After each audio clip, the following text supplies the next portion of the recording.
Halo semuanya, perkenalkan nama saya Lauli Revalina Hutapea. Saya dari Program Studi Pendidikan Bahasa Indonesia Universitas HKBP Nomensen Pematang Siantar.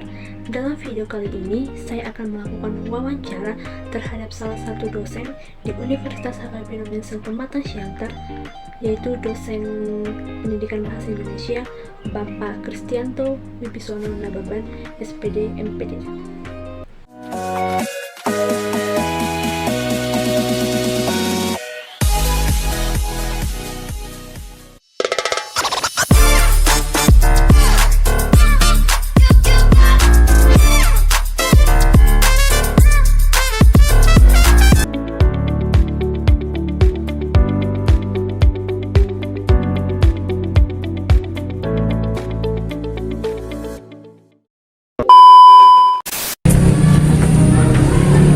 Selamat sore Pak, perkenalkan saya Lauli Revalina Hutapea.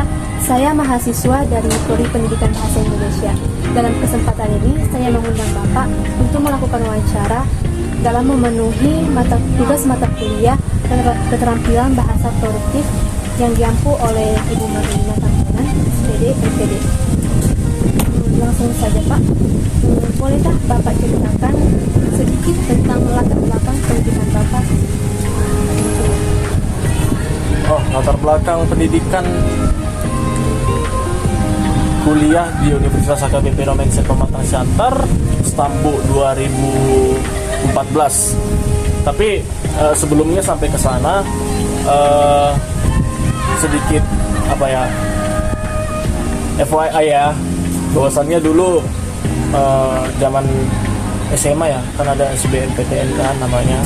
Jadi di SBMPTN ini kebetulan saya lulus di Universitas Negeri Riau, jurusan bimbingan konseling. Ya. Namun itu nggak jadi jurusan yang harusnya saya jalanin. Karena apa?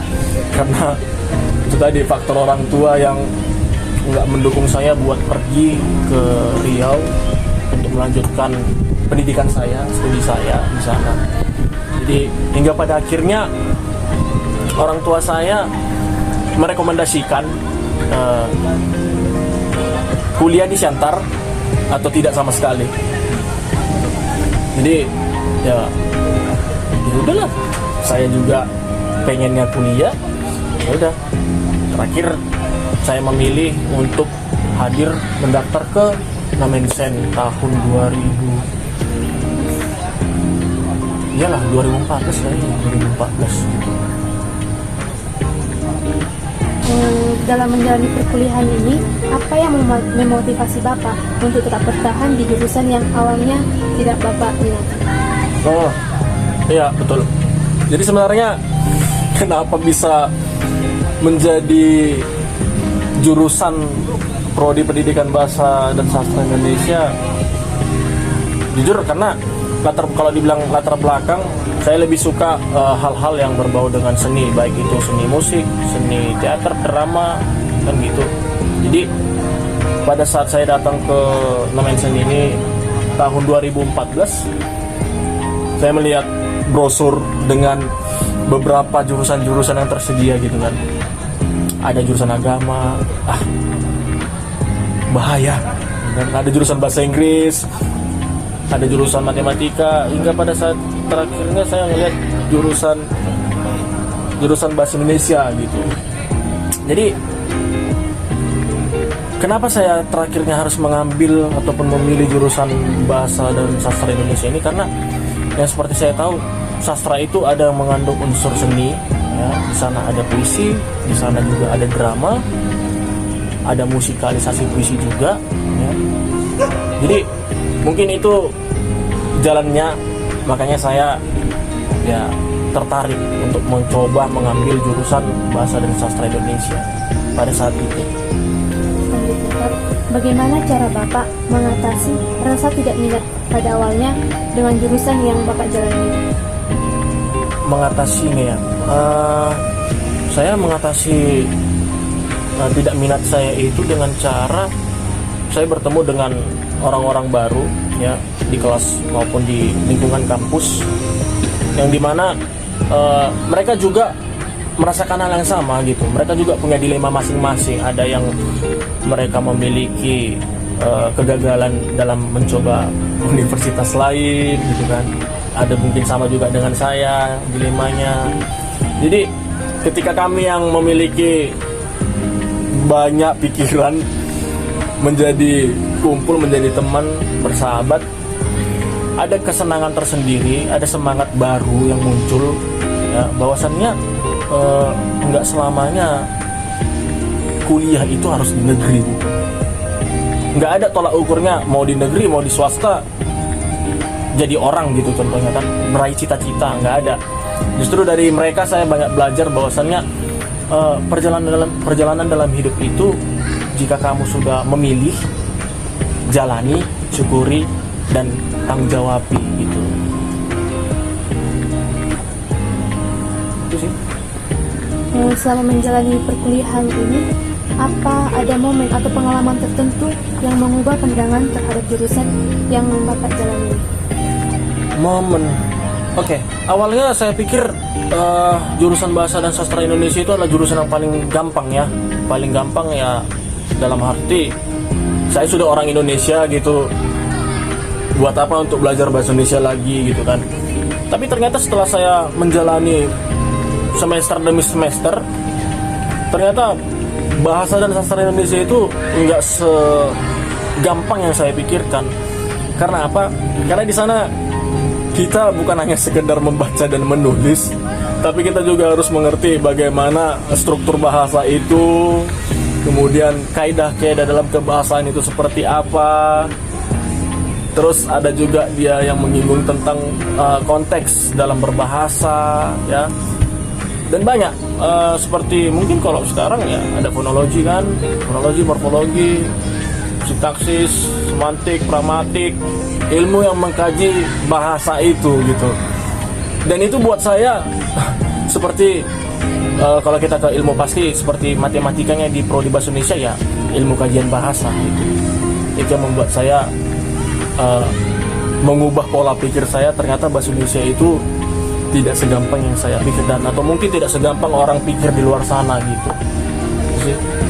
Jadi apa tantangan terbesar yang Bapak hadapi selama menjalani perkuliahan?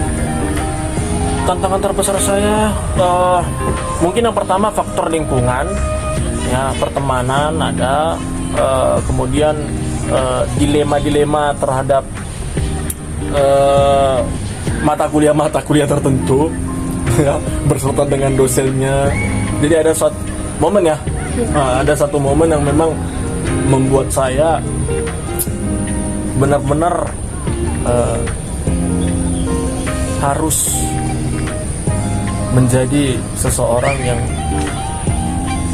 guru nantinya kan gitu. Kita kan FK itu kan Fakultas Keguruan dan Ilmu Pendidikan gitu kan, guru, menjadi seorang guru bahasa Indonesia.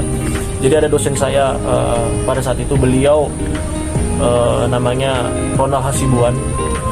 Jadi ada satu momen saya baru pertama kali, first time dan first impression ketemu dengan beliau di semester 5 atau iyalah semester 5 atau semester 6 gitu. Jadi saya sejajar berbaris dengan beliau jalan gitu kan. Cuman bagaimana lah perasaan seorang mahasiswa jika mendahului dosennya kan untuk masuk ke kelas. Jadi saya sangat segan untuk mendahului beliau pada saat itu. Hingga pada saat beliau itu masuk ke dalam kelas, pintu langsung ditutup. Kenapa langsung ditutup gitu kan? Terus saya mencoba buat mengetuk pintu lah gitu kan, supaya saya diperbolehkan masuk. Ternyata nggak boleh, saya nggak diizinkan masuk. Dan itu satu momen yang membuat saya, apakah menjadi seorang guru itu memang harus seprofesional itu gitu, harus sesempurna itu. Jadi banyak faktor-faktor lah, dari dosen, dari mata kuliah, dari lingkungan juga, yang ada teman ngajak gak usah masuk. Tapi itu semua tergantung kepada diri kita sendiri sih. Kembali yang seperti saya katakan tadi, jika kamunya mau menjalani dengan apa yang kamu pilih, cobalah untuk menanggung jawab itu. Jadi Pak, apakah ada seseorang yang menjadi motivasi Bapak selama menjalani perkuliahan?